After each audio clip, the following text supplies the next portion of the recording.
Bonsoir à toutes et à tous, soyez les bienvenus à la une de l'actualité de ce lundi 14 mars. Le masque n'est plus obligatoire dans les entreprises, les commerces, les établissements scolaires ou encore les administrations. Vous pouvez donc enlever ce masque depuis ce matin.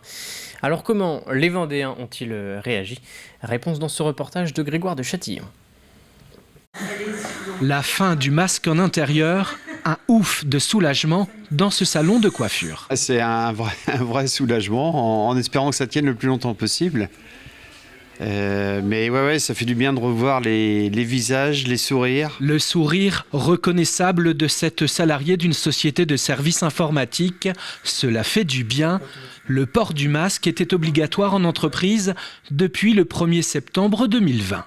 C'est très agréable et on avait hâte, ouais, vraiment, de pouvoir faire les choses simplement et pas se cacher derrière nos masques. Même constat dans ce lieu de restauration rapide de La Roche-sur-Yon. On est content de retrouver notre vie normale. Surtout nous, on travaille dans la restauration avec le chaleur, c'est pas facile de porter une masque.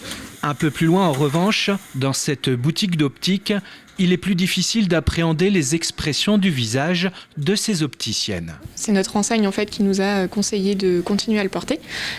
Donc pour nous en tant que salariés, et puis par contre pour les personnes qui entrent dans le magasin, c'est au choix. On aimerait l'enlever, on a envie de l'enlever, on l'enlève dès qu'on le peut. Maintenant par respect pour la clientèle et pour les directives, on le garde. Libre à l'employeur de choisir d'appliquer ou non cet assouplissement du protocole sanitaire selon les risques évalués sur le lieu de travail. Par mesure de prévention, le masque reste donc obligatoire dans les établissements de santé ainsi que dans les transports collectifs. Je suis d'accord pour tout ça, mais moi, ça me gêne énormément. Les chauffeurs du réseau de bus de La Roche-sur-Yon, eux, ne sont pas logés à la même enseigne. On est protégé par le plexiglas, c'est pour ça qu'on a le droit de ne pas avoir le masque. À compter du 14 mars également, le pass vaccinal n'est plus obligatoire dans tous les lieux où il était exigé. Et à noter également que le pass sanitaire, lui, continue d'être appliqué à l'entrée des établissements de santé. Toujours à propos de santé, Olivier Véran, le ministre de la Santé, était en déplacement en Vendée ce lundi. Au Sables-d'Olonne, il a inauguré le 4e centre de soins non programmé du département après La Roche-sur-Yon, Fontenay-le-Comte et Luçon. Ce centre avait par ailleurs ouvert ses portes le 1er mars dernier. Objectif de cette structure, désengorger les services des urgences en répondant aux besoins médicaux non urgents. Pierre Dalicieux a suivi cette visite ministérielle. Reportage. On y va ? Allez, hop, très bien. Inauguration par le ministre de la Santé en personne du centre de soins non programmés des Sables-d'Olonne. Une préfiguration de ce que prévoit de faire le gouvernement sur l'ensemble du territoire avec les SAS, les services d'accès aux soins, proposés dans le cadre du Ségur de la Santé.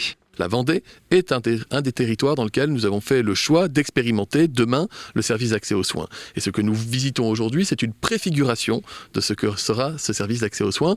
La responsable très dynamique me disait tout à l'heure qu'elle espérait peut-être 10 à 15% de patients en moins aux urgences à terme, ce qui serait évidemment une bonne nouvelle. Pour les responsables de ce centre d'accès aux soins non programmés qui a ouvert début mars, cette unité est le fruit de la collaboration de différents services.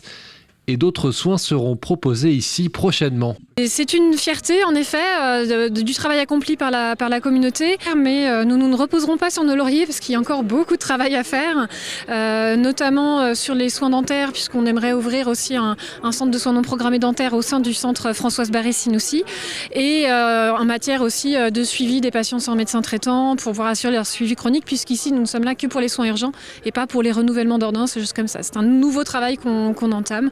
Et tout le travail de prévention aussi sur lequel la communauté travaille et le parcours de soins entre ville et hôpital.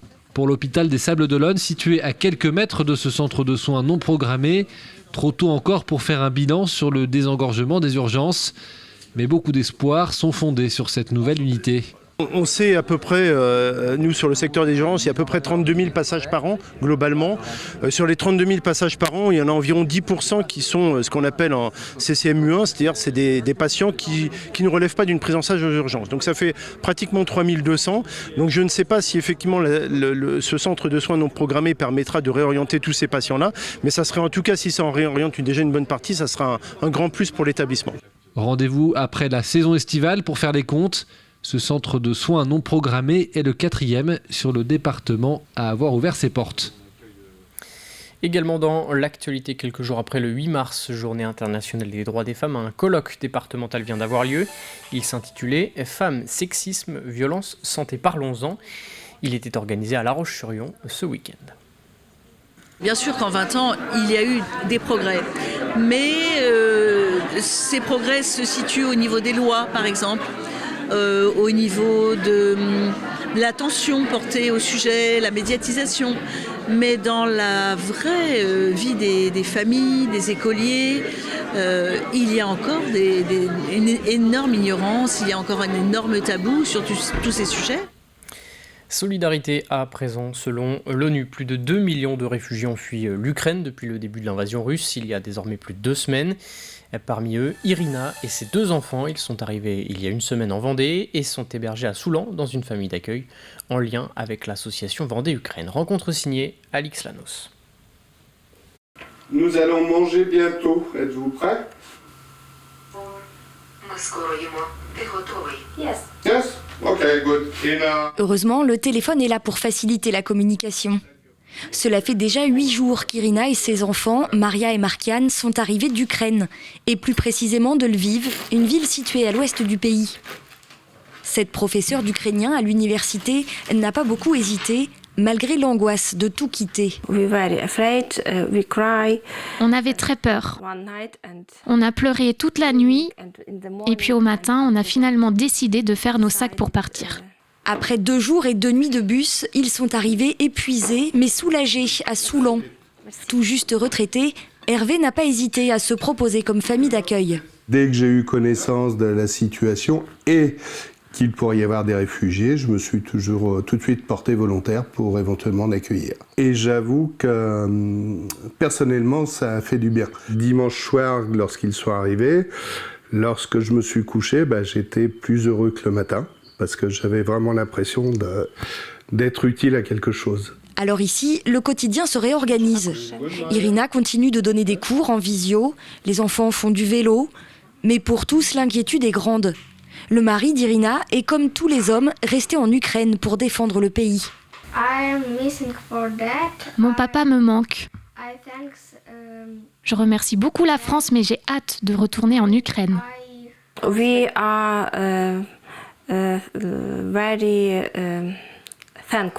On est vraiment très reconnaissant. Reconnaissant envers Hervé, reconnaissant envers la France, les Français et l'association Vendée-Ukraine. On essaie d'être optimiste, on espère et on y croit.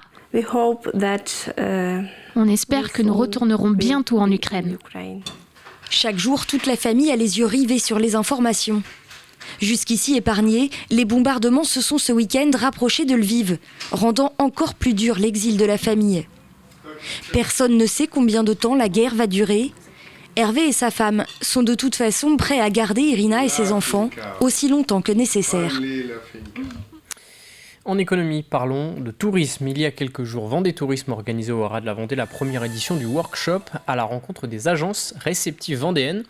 Objectif, simplifier l'offre touristique pour les consommateurs. Écoutez Guillaume Jean, le président de Vendée Tourisme, à propos de ce workshop.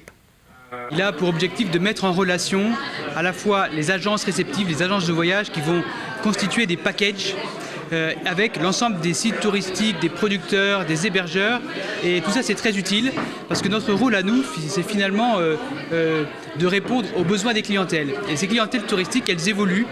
Et les gens aujourd'hui, ils veulent finalement réserver leurs vacances sur un clic. Et dans le clic, il y a tout. Il y a l'hébergement, il y a le restaurant, il y a les sites touristiques. Et sans cette mise en relation, c'est très compliqué. Ouvrons une page sport désormais avec du para-tennis de table pour commencer. Ces derniers jours à La Roche-sur-Yon, le championnat de France et des régions se déroulait. 85 pongistes étaient présents. On retrouvait d'ailleurs plusieurs membres du club de La Roche-sur-Yon au sein de l'équipe des Pays de la Loire. Le tennis de table est la discipline la plus pratiquée au sein de la Fédération française de sport adapté. C'est l'association vendéenne Vend'Ouest qui était chargée de l'organisation. Nous, on a une délégation effectivement de la fédération pour organiser ces championnats de France des régions. Alors, Cette édition a été reportée 2 fois puisque c'était normalement l'édition 2020. Et donc elle regroupe 8 régions avec des sélections de régions sur les catégories A, B, BC et CD, suivant effectivement le handicap et les compétences des personnes. C'est la première fois que l'association Vent d'Ouest organise un championnat de France de tennis de table, mais qui pourrait être aussi d'autres compétitions, puisque la fédération sport adapté est multisport et multipublic. Toujours à propos de sport en football, la 21e journée du championnat de National 2. Une rencontre qui opposait les Herbiers à Trélissac. Victoire 2-0 du VHF. Les Vendéens prennent ainsi 3 points d'avance sur leur adversaire du jour et se classent 10e avec 27 points en 21 matchs. Le sentiment, c'est de la satisfaction parce qu'on avait besoin de ces 3 points. C'était un match important avec 2 équipes qui avaient le même nombre de points. Une première mi-temps difficile quand même. Voilà, on s'est retrouvé 2 équipes qui se craignaient. Donc on n'a pas pu développer un jeu offensif. On a été quand même bloqué par Trélissac et on a concédé justement ce penalty. Et on a eu de la réussite pour une fois. On va pas se plaindre. Voilà, on a eu de la réussite. C'est vrai que le match aurait pu tourner différemment. Et retrouver 85 chronos juste après ce journal pour l'ensemble des résultats sportifs du week-end. Les prévisions météo pour demain, c'est une journée ensoleillée qui attend la Vendée. Quelques nuages sont attendus en début de matinée. Cette couverture nuageuse devrait rapidement s'effacer pour laisser la place au soleil. Et côté température, le mercure prend quelques degrés, comptez entre 13 et 16 degrés sur le littoral, entre 18 et 19 degrés pour les maximales à l'intérieur des terres. C'est la fin de cette édition. Je vous souhaite une très bonne soirée sur TV Vendée.